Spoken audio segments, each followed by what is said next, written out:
રામાપીરની જય, રાજુ મહારાજની જય, અંબે માત કી જય, વધારેલા રે ગુરુ સંત જય.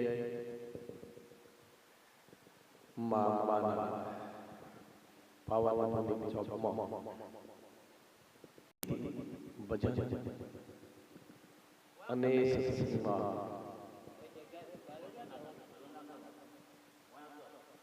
થોડા તન્મય થયેલા ભક્તો સંતો માતાઓને બહેનો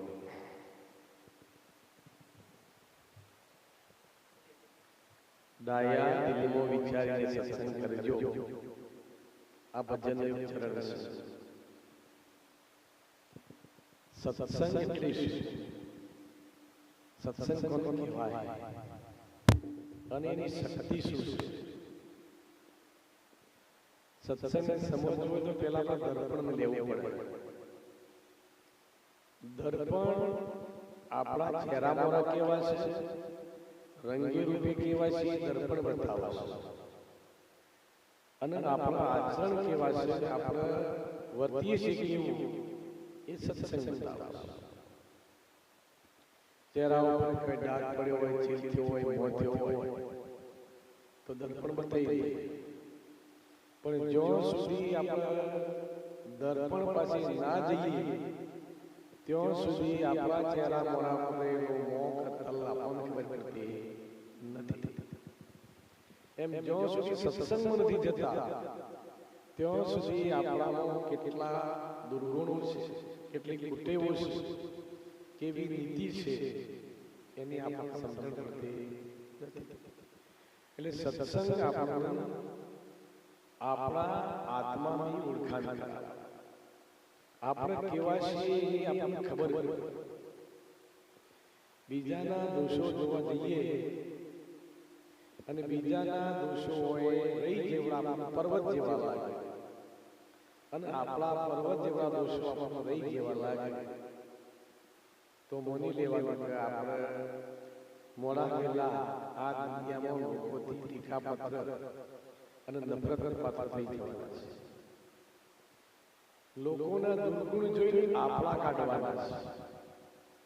કોઈ અનીતિ કરતો હોય તો આપણે કોઈ અનીતિ કરી છે તેને આ ફળ મળ્યું છે. એટલે આપોઆપ આપણા જેને કહીએ કે ઢાળામાં આવી જવાનું છે.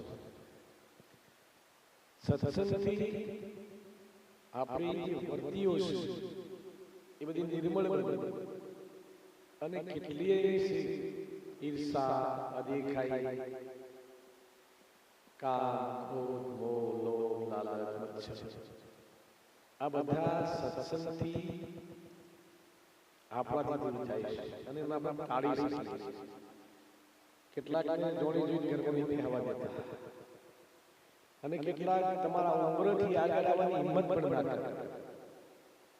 આયા હોય ખરા પણ ઉંમર સુધી જાઓ, હિંમતથી તમે બોલાવો તો ના આવે એટલે બરાબર છે.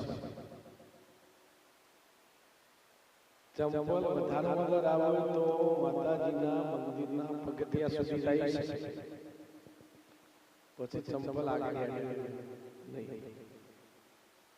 પણ તમારો માથાનો મુકટ હોય તે માતાજીના મૂર્તિ સુધી જઈ શકે.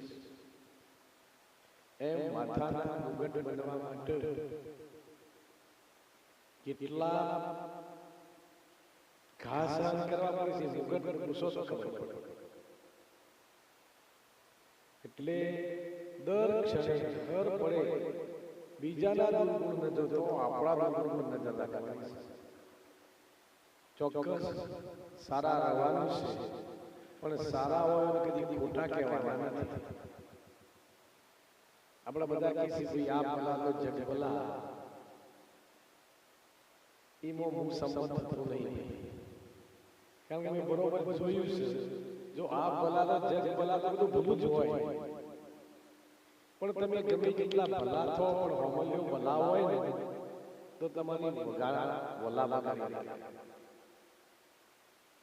એક સજ્જન માણસ હતો, જતો હતો ને એક માણસ ખેતી કરતો હતો. પેલા એક